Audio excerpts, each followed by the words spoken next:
comes into land.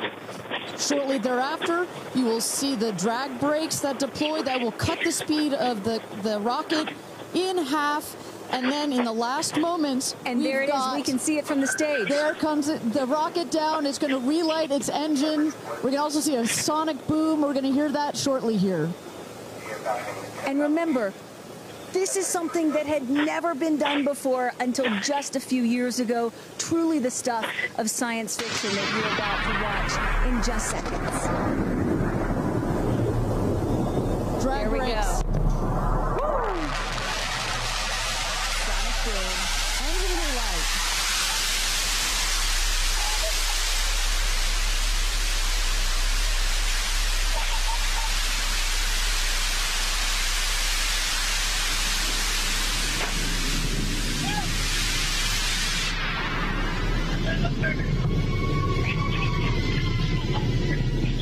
And booster touchdown, welcome home, New Shepard. Picture perfect landing right there. Picture perfect landing. Right on target. You see that dust kind of creates this dramatic cloud that that reveals the beautiful rocket that has just taken these ladies up to space and back. And I love the echo across the mountains. Is that what I was hearing there? That's what you were hearing. You heard the sonic boom, then you heard the engine relight, and all of that reverberates in this big, beautiful valley in West Texas. Stand by drogues.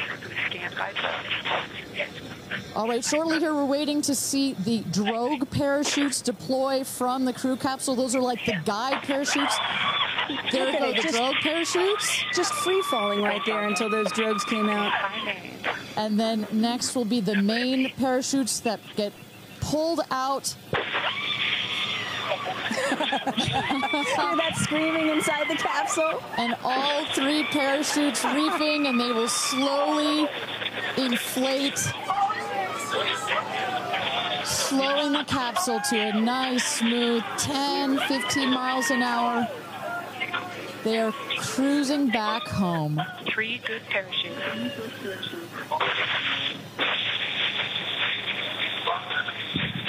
And I tell you, Kristen, from having gone through all of the simulations, I have gone through all of the training.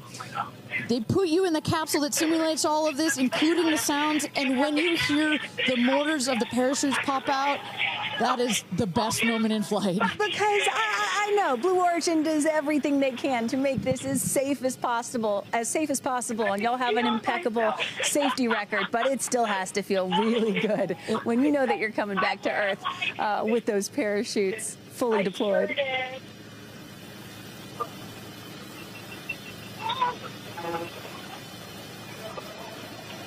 And we can see the capsule just over our shoulder here, going to be landing north and east of the launch pad, coming down softly and beautifully.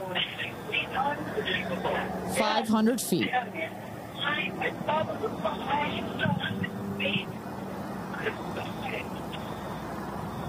And you will see a puff of smoke when it touches down, a puff of dust. That's normal. A puff of dust, last milliseconds, air cushion that will kick up the dust. It's a very soft landing despite the sporty perception. There it is.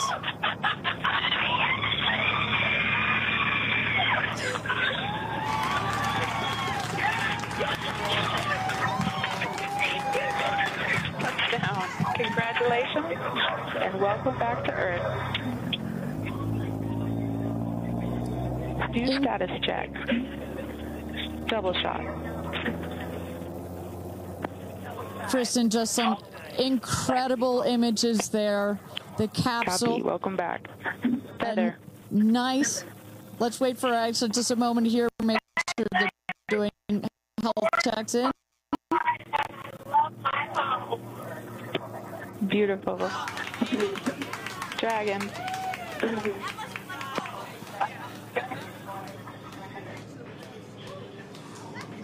Yes, and as you heard it there, everybody seemed to be just as ecstatic to be back here, back on Earth. Everybody appears to be fine. Beautiful shot there of the capsule down in the desert. As we were just saying, It looks like a tough landing, but it is an air cushion in the last milliseconds that just makes it even softer. I will also note the parachutes landed very close to the capsule. That's just an indication that there's not very much wind out here today. A beautiful day for a launch and landing. A beautiful day to add 6 more names to the roster of astronauts that have been over the Kármán line into space.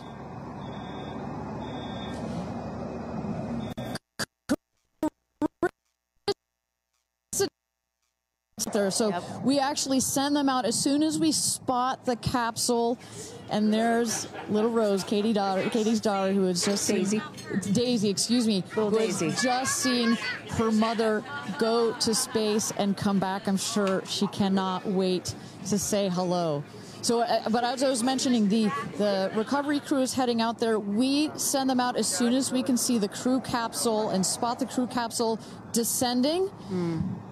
There will be at least 2 trucks that go out there. What you'll see is they will come around the capsule. We also have crew member 7 who's in there. She will run out, go around to each window, make sure that each astronaut is fine, and the recovery crews will safe the capsule before we exit the astronauts. You know, it's hard to pick a favorite moment, right? Launch, landing, it's all good. But the moment coming up might be my absolute favorite, right?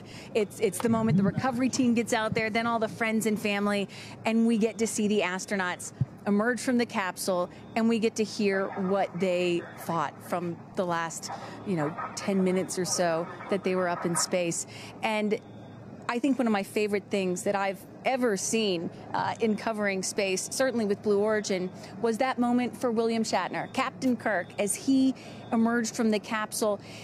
And this is exactly why you want to send people that are not just professional astronauts into space. What he said was so moving that day. 100% agree. But it's not just the astronauts that are here that are being moved by this event. We've got Tabitha that's with some of the friends and family out there. Tabitha, give me an update from the viewing platform. I mean, not a dry eye in the stand, I tell you right now. Chloe, I just want to know from your perspective, that moment, what was it like? I don't think I realized how emotional it was going to be, and I literally had chills all over my body from the second it launched until the moment I just saw it land. And it's sort of hard to explain, because I don't think you would be that emotional, but it's incredible. It takes your breath away. And I feel like I have all this adrenaline and I'm just standing here. Right? It's very true. Same. It's really, first of all, we're so thrilled that the girls are safe and everything went so well. And so that's a relief, because, I'm sure there's a lot of nerves up there, but to hear the girls screaming and having such they said they saw the pink moon. Yeah. I heard the audio. I was like, that is the coolest thing. So I cannot exciting. wait to get the footage from inside and to to see hear. that. I want to hear every little emotion that they had, and we can't wait to see the footage from inside. What are the chances? The pink moon, the rocket launch. It's so exciting. It's a great day. It's been a pretty phenomenal day. So when are you guys going up is the real question. Oh my gosh, I don't know. But this made it a little more enticing, I will say. But I don't know. But I've learned to never say never. Right. That's what I thought. You could go on behalf of the rest of us, but I think we all drag you off of the tarmac before we let you go up. But, I like you being an observer. Okay. Yeah. Well, we love being able to share this experience with you, and thank you for sharing how you feel out here with our audience. So it's been really, really incredible. So yeah, the motion hive is so exciting. Spot there. Chloe and Chris, are you guys going up? Keeping up with the Kardashians in space. We're waiting for it. That's the all next all lady launch. Well, thank you so much, Tabitha, for that. And you could see that, you can hear that, you can hear from Tabitha. Even she is emotional and has tears in her eyes. When you're down here for one of these launches, and Carissa, when we get her back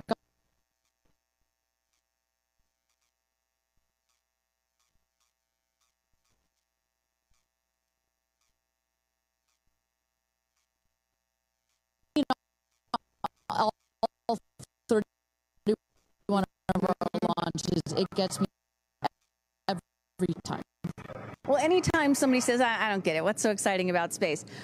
Come to a launch. Come see a launch in person, and then you'll change your mind. And, you know, I'm just, as we await the moment where these astronauts emerge from the capsule, I'm reminded of what William Shatner said in his vision. He said, what you have given me is the most profound experience I can imagine. I hope I never recover from this.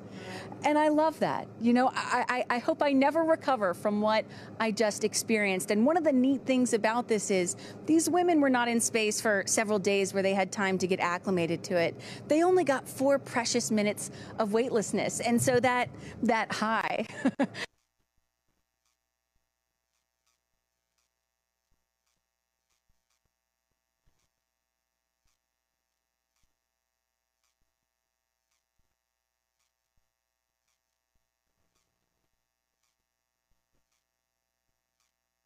you see there, some of the friends and family have already started lining up there. While the recovery crew, you've seen some images. As I mentioned, they're safing some of the systems on the capsule. We want to release all of the excess air and gas that created that nice air cushion. We'll remove the parachutes, make sure nothing gets tripped up. Also, we reuse those parachutes. And then crew member 7 will take the stairs up to the hatch. It's like a good 3.5-ish feet off the ground, so it just makes the getting out of the cab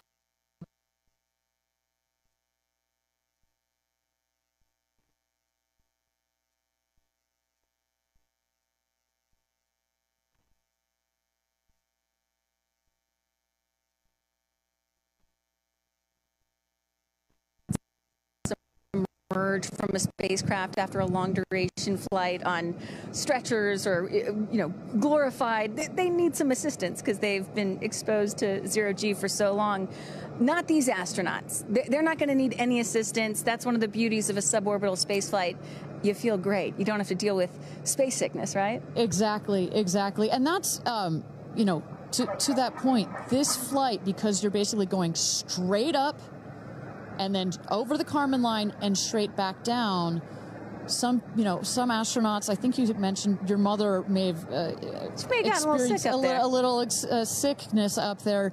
You don't in this one because it's just once up and once down.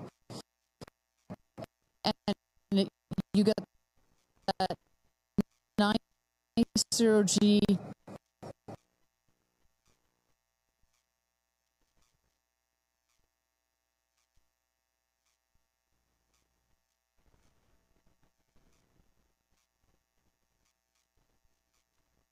feelings are. Also, you know, as a mother, you know, our kids are close in age. You know, what does that feel when you have young children? You know, you saw her get so emotional in her pre-flight interview. Is she still is that still the weighing emotion, or is she still just, oh my God, I saw the stars, I saw the curvature of the Earth? You know, what's going to come out of her